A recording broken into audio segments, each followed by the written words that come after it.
पुस्तक का नाम अमरवाणी भाग 1। लेखक परम पूज्य पंडित श्री राम शर्मा आचार्य। ऑडियो 2। जीवन के 3 आधार। जितनी आवश्यकता आत्मकल्याण की है उतनी ही जीवन के 3 आधारों को स्वस्थ रखने की है। शरीर, मन और समाज, यही 3 आधार हैं जिन पर हमारी जीवन यात्रा गतिमान रहती है। शरीर अपंग हो जाए, मन उन्मादग्रस्त हो जाए और संसार में युद्ध, दुर्भिक्ष, महामारी, भूकंप जैसी आपत्तियां उत्पन्न हो जाए तो कहाँ तो शांति रहेगी और कहाँ प्रगति टिकेगी। आत्मकल्याण का लक्ष्य भी इन परिस्थितियों में किस प्रकार उपलब्ध हो सकेगा। राजशासन और सामाजिक संस्थाओं द्वारा यह प्रयत्न किसी न किसी रूप में रहता ही है कि जनता का शरीर, मन और सामाजिक स्तर सुस्थिर रहे। इसके बिना भौतिक प्रगति के सारे प्रयत्न निष्फल रहेंगे। जिस देश के निवासी बीमारी और कमजोरी से घिरे हो, मनों में अविवेक, अंधविश्वास, असंतोष घर किए हुए हो, समाज में द्वेष, असहयोग, अनीति, पाप, स्वार्थ जैसी प्रवृत्तियां पनप रही हो, तो उस देश का भविष्य उज्जवल कैसे हो सकता है। चाहे कोई देश हो या समाज, गांव हो या घर, परिवार हो या व्यक्ति, जहां भी यह असंतुलन रहेगा वहां न सुख दृष्टिगोचर होगा, न शांति। पतन और पीड़ा, विक्षोभ और असफलता ही वहां फैली फूटी दिखाई पड़ेगी। वांग्मय 66 2.54। एक समस्या के 2 पहलू। भौतिकता और आध्यात्मिकता परस्पर दोनों एक दूसरे से जुड़े हुए हैं। एक के बिना दूसरी अधूरी है। जंगल में, गुफा में भी रहने वाले विरक्त महात्मा को भोजन, प्रकाश, वस्त्र, माला, कमंडल, आसन, खड़ाऊ, पुस्तक, कंबल, आग आदि वस्तुओं की आवश्यकता रहेगी ही, और इन सब को जुटाने को प्रयत्न करना ही पड़ेगा। इसके बिना उसका जीवित रहना भी असंभव है। इतनी भौतिकता तो गुफा निवासी महात्मा को भी बरतनी पड़ेगी और अपने परिवार के प्रति प्रेम और त्याग बरतने की आध्यात्मिकता चोर, उठाईगिरी और निरंतर भौतिकवादी को भी रखनी पड़ेगी। भौतिकता को तम तत्व और आध्यात्मिकता को सत तत्व माना गया है। दोनों के मिलने से रज तत्व बना है। इसी में मानव की स्थिति है। एक के भी समाप्त हो जाने पर मनुष्य का रूप ही नहीं रहता। तम नष्ट होकर सत्य ही रह जाए तो व्यक्ति देवता या परमहंस होगा। यदि सत्य नष्ट होकर तम ही रह जाए तो असुरता या पैशाचिकता ही बनी रहेगी। दोनों स्थितियों में मनुष्यत्व का व्यतिरेक हो जाएगा। इसलिए मानव जीवन की स्थिति जब तक है तब तक भौतिकता और आध्यात्मिकता दोनों ही साथ रहती हैं। अंतर केवल प्राथमिकता का है। सज्जनों के लिए आध्यात्मिकता की प्रमुखता रहती है। वे उसकी रक्षा के लिए भौतिक आधार की बहुत अंशों तक उपेक्षा भी कर सकते हैं। इसी प्रकार दुर्जनों के लिए भौतिकता का स्थान पहला है। वे उस प्रकार के लोभों के लिए आध्यात्मिक मर्यादाओं का उल्लंघन भी कर देते हैं। इतने पर भी दोनों ही प्रकृति के लोग किसी न किसी रूप में भौतिक और आत्मिक तथ्यों को अपनाते ही हैं। उन्हें अपनाए ही रहना पड़ता है। आस्तिकता की अभिवृद्धि से विश्व कल्याण की संभावना। यह संसार भगवान द्वारा विनिर्मित और उसी से ओतप्रोत है। यहाँ जो कुछ श्रेष्ठता दिखाई पड़ती है वह सब भगवान की ही विभूति है। जीव ईश्वर का ही पुत्र अंश है। उसमें जो कुछ तेज और ऐश्वर्य दिखाई पड़ता है वह ईश्वरीय अंशों की अधिकता के कारण ही उपलब्ध होता है। आत्मा की प्रगति, उन्नति और विभूति की संभावना भगवान के सानिध्य में ही संभव होती है। समस्त सद्गुणों का केंद्र परमात्मा है। जिस प्रकार पृथ्वी पर ताप और प्रकाश सूर्य से ही आता है, उसी प्रकार मनुष्य की आध्यात्मिक श्रेष्ठताएं और विभूतियां परमात्मा से ही प्राप्त होती हैं। इस संसार में समस्त दुख पापों के ही परिणाम हैं। अथवा मनुष्य अपने किए पापों का दंड भुगतता है या फिर दूसरों के पापों के लपेट में आ जाता है। दोनों प्रकार के दुखों के कारण पाप ही होते हैं। यदि पापों को मिटाया जा सके तो समस्त दुख दूर हो सकते हैं। यदि पापों को घटाया जा सके तो मानव जाति के दुखों में निश्चय ही कमी हो सकती है। कुविचारों और कुकर्मों पर नियंत्रण धर्म बुद्धि के विकसित होने से ही संभव होता है, और यह धर्म बुद्धि परमात्मा पर सच्चे मन से विश्वास रखने से उत्पन्न होती है। जो निष्पक्ष न्यायकारी परमात्मा को घट घटवासी और सर्वव्यापी समझेगा, उसे सर्वत्र ईश्वर ही उपस्थित दिखाई पड़ेगा। ऐसी दशा में पाप करने का साहस ही उसे कैसे होगा। पुलिस को सामने खड़ा देखकर तो दुस्साहसी भी अपनी हरकतें बंद कर देता है। इसी प्रकार जो व्यक्ति परमात्मा को निष्ठापूर्वक कर्मफल देने वाला और सर्वव्यापी समझ लेगा, वह आस्तिक व्यक्ति पाप करने की बात सोच भी कैसे सकेगा। ईश्वर का अविश्वास ही पापों की जड़ है। इस अविश्वास से प्रेरित होकर ही मनुष्य मर्यादाओं का उल्लंघन करके स्वार्थ और अहंकार की पूर्ति के लिए स्वेच्छाचारी बन जाता है। आत्मनियंत्रण के लिए ईश्वर विश्वास अनिवार्य आवश्यकता मानी गई है। व्यक्तिगत सदाचार और सामूहिक कर्तव्य परायणता के पालन के लिए ईश्वरीय विश्वास के अतिरिक्त और कोई मार्ग नहीं हो सकता। इसलिए मनीषियों ने मनुष्य के दैनिक आवश्यक कर्तव्यों में ईश्वर उपासना को सबसे प्रमुख और अनिवार्य माना है।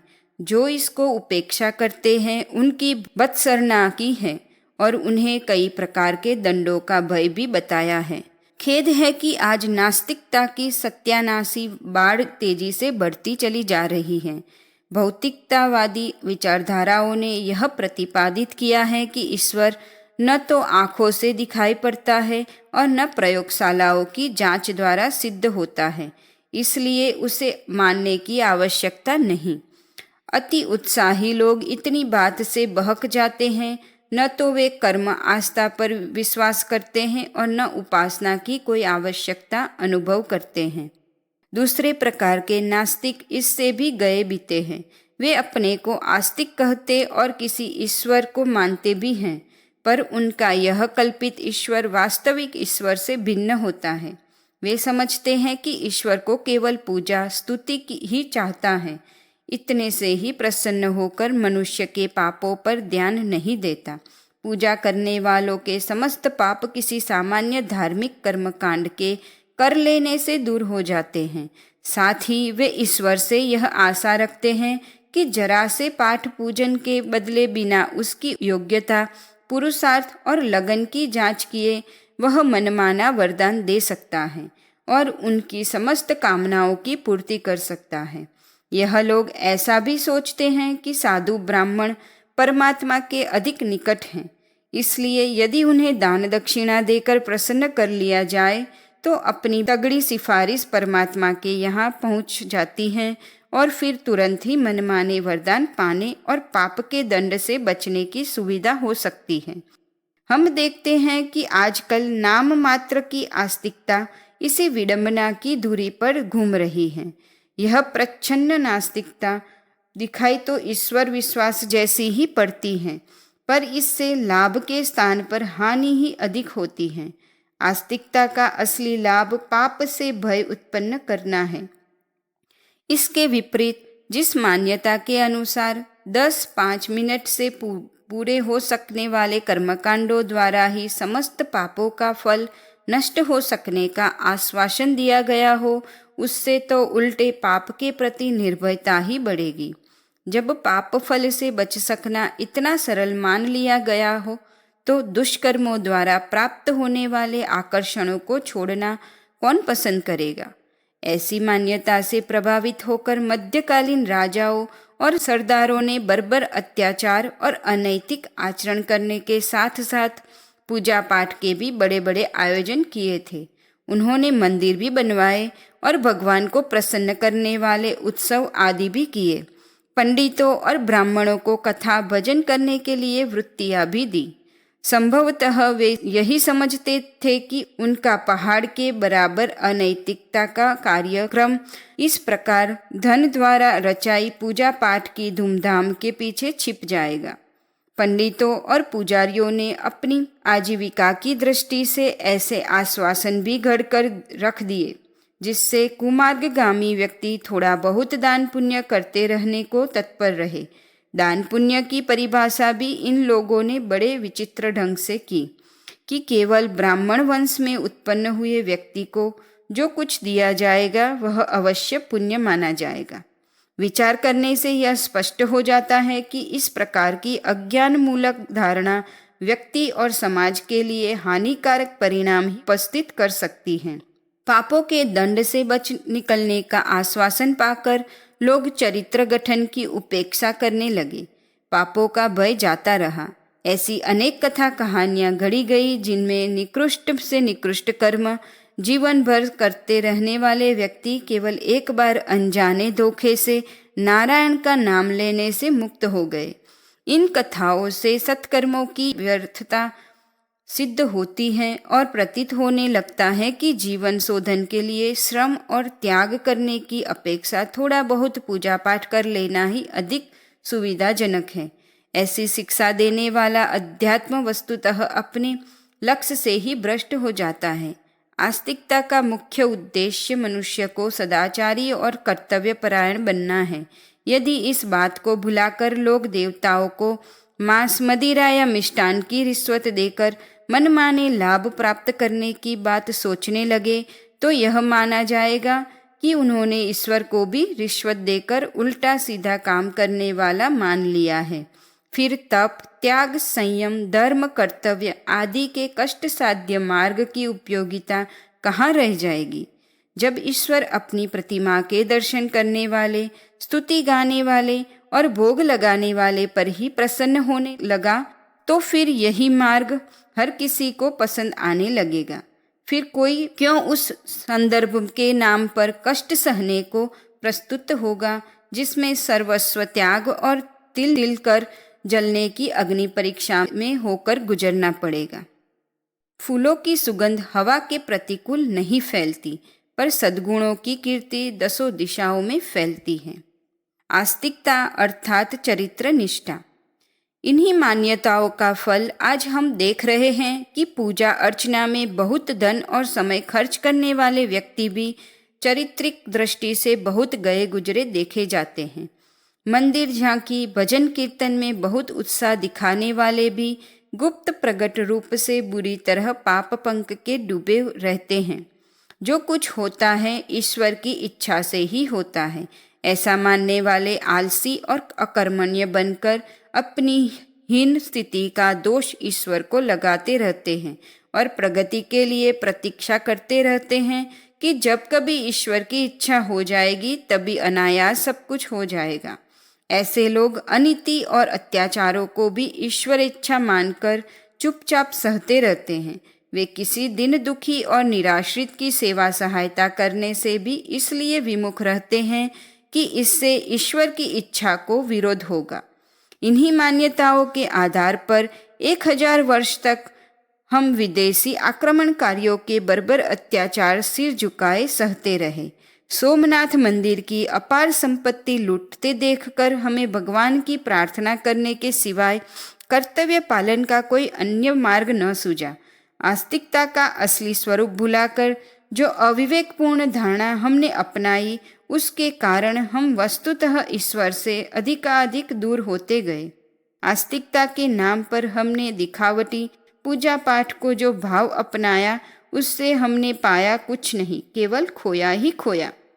ऐसे विषम समय में तत्वदर्शी लोग भारी पीड़ा अनुभव कर रहे थे कि क्या इन काली घटाओं को चीरकर फिर कभी सच्ची आस्तिकता का सूर्य उदय होगा। यह प्रार्थना ईश्वर ने सुनी और वह दिन फिर सामने आया जिसमें जनसाधारण को आस्तिकता का सच्चा स्वरूप समझने का अवसर मिल सके।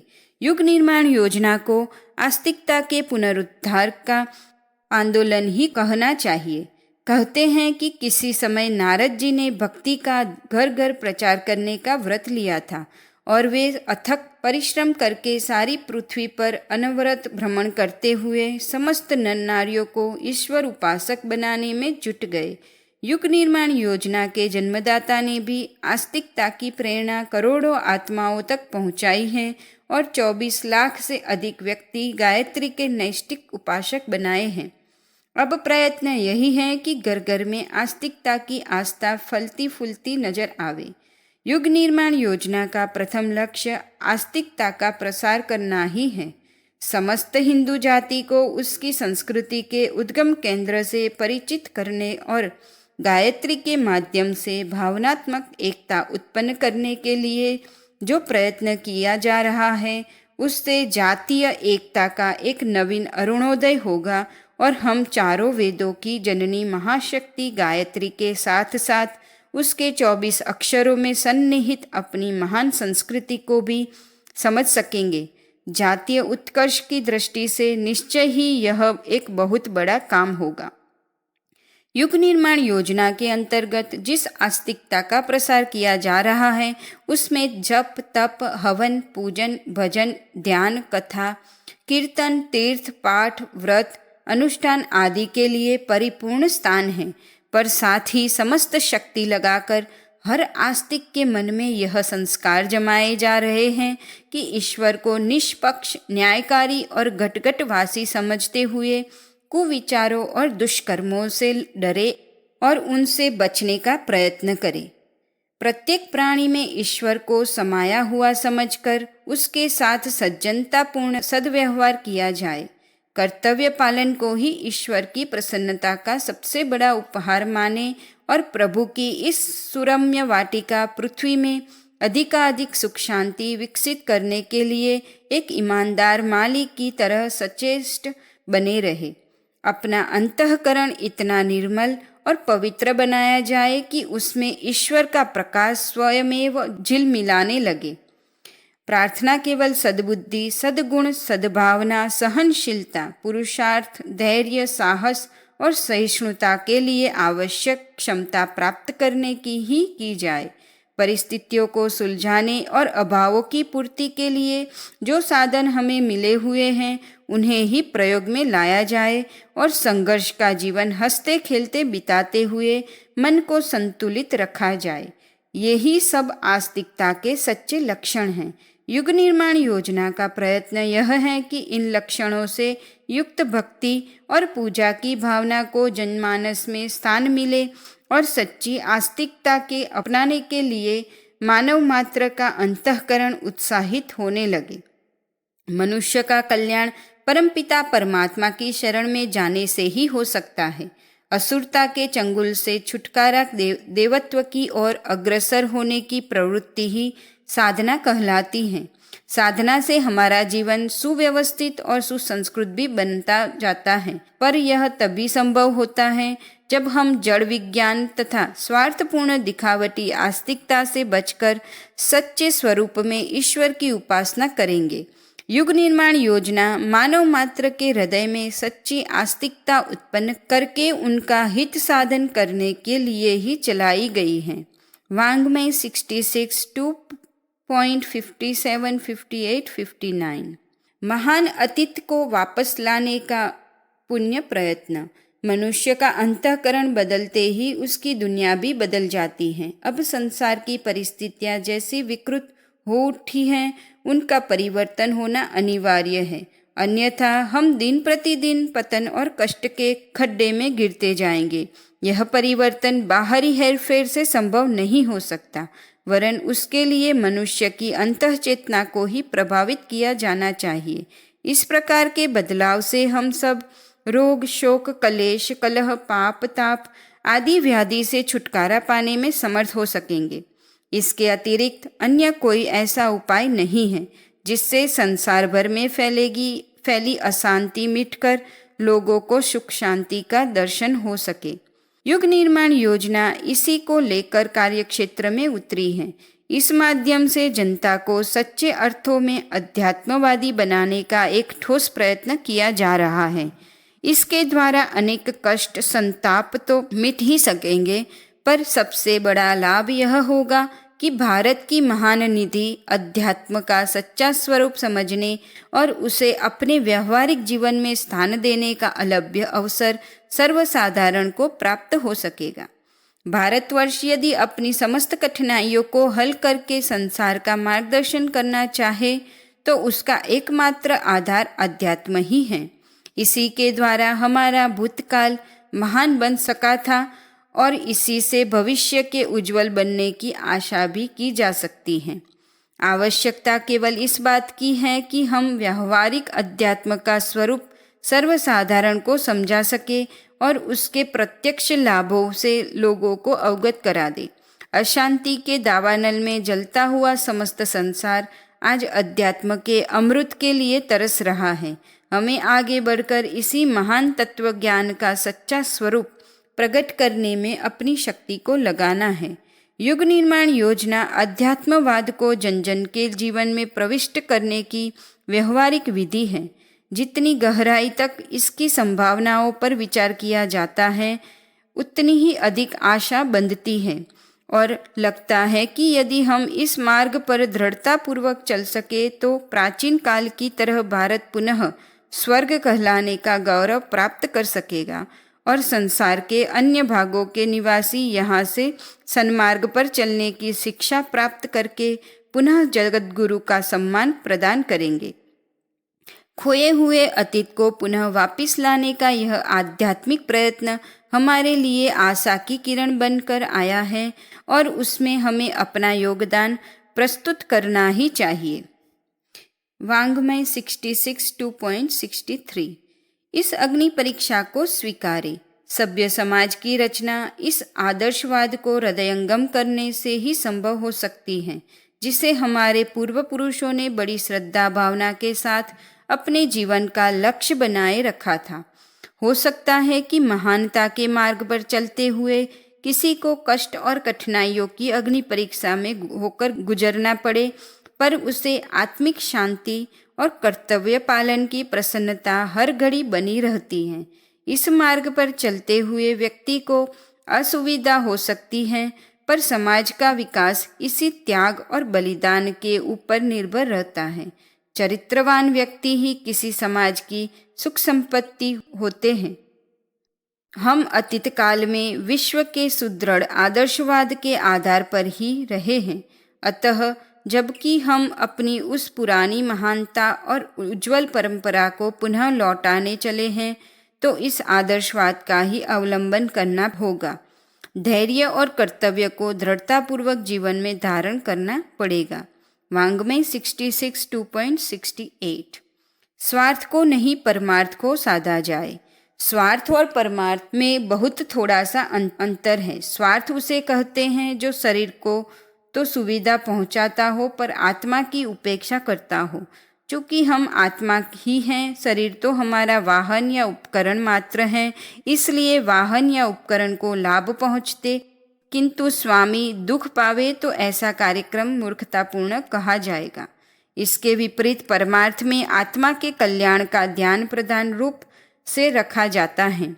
आत्मा के उत्कर्ष होने से शरीर को सब प्रकार की सुखी एवं संतुष्ट रखने वाली आवश्यक परिस्थितियां अपने आप उपस्थित होती रहती हैं। केवल अनावश्यक विलासिता पर ही अंकुश लगाता है। फिर भी यदि कभी ऐसा अवसर आवे कि शरीर को कष्ट देकर आत्मा को लाभ देना पड़े, तो उसमें संकोच न करना ही बुद्धिमानी है। यही परमार्थ है। परमार्थ का अर्थ है परम स्वार्थ। जिस कार्य के द्वारा तुच्छ स्वार्थ की शरीर तक सीमित रहने वाले स्वार्थ की पूर्ति होती है, वही त्याज्य है। जो स्वार्थ अपनी आत्मा का, शरीर का, परिजनों का एवं सारे समाज का हित साधन करता है, वह तो प्रशंसनीय ही है। ऐसा परमार्थ सर्वत्र अभिनंदनीय माना जाता है। वही मनुष्य की सर्वोत्तम दूरदर्शिता का चिन्ह भी है। इसी पथ पर चलते हुए इस सुदुर्लभ मानव जीवन का लक्ष्य पूरा हो सकता है। वाङ्मय 66 2.68-69